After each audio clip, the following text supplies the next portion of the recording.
Back after first time we've seen you since UFC 197. In hindsight, looking back on that experience, happy with your decision to step in on short notice and take on that challenge? Do you think that was something that's in the long run beneficial for your career and going to help you grow as a fighter? It was an opportunity. Anybody wouldn't be stupid enough not to take an opportunity. So the opportunity was presented to me, and I just went ahead and took it. Yeah. Was there anything when you look back, like were you just like didn't have enough time to prepare? If I had more time, it would have been better. Like, how do you assess your performance in that fight? It really doesn't matter. If I would have had 2 days to get ready for the fight, I would have been ready. So, like I said, it's an opportunity, and I just went ahead and took it. And I think I made the best of that situation. Everybody know what I'm capable of, and every other fighter within the weight class see what I'm capable of too. Yeah, and it's impossible to know for sure, but seeing everything that's happened with Jon since that fight, do you look at him differently, and maybe do you wonder if there was any foul play going on behind the scenes, like with doping, those kind of things?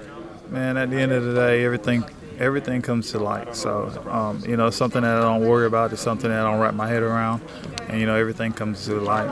Since you started me coming into play, been pretty much finding people they need to find. So, I'm not worried about anything. Perfect. And then you come off that fight and get this matchup, which I think people have kind of discussed for a while, since you guys obviously, the light heavyweight division doesn't have a ton of names, so it kind of made sense at a certain point. Was Jimmy someone that was on your radar that you're like, I'm going to fight that guy at some point? Maybe eventually when we start getting in that top 10 bracket, top 5 bracket, you're going to fight guys within that caliber or whatnot. So, he was definitely a good matchup. So, definitely a tough guy. So he haven't fought in a while, but that don't really mean anything. He got this crowd behind him too, so that can come into a factor. Yeah, and like you said, I think probably inconsistency and just not being able to fight as often is probably being the biggest problem with his UFC career. But you look back at a fight like him and Anthony Johnson, Rumble was able to take him down, kind of use wrestling to win that fight, a lot of it. Do you see that as kind of a path to victory? I'm sure you feel like maybe you have a stronger wrestling background than an Anthony Johnson. So do you see that as the path to success, or what do you think? It really don't matter. It's wherever it takes me.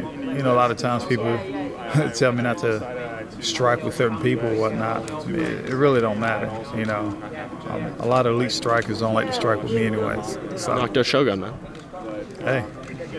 So it's something I'm not worried about. As long as I stick to the game plan, I know I'll be fine. Yeah. And just going forward off this fight, do you feel like this puts you right back in that echelon to get another Jon Jones type fight? It seems like in this division, just 1 or 2 wins and you're right there.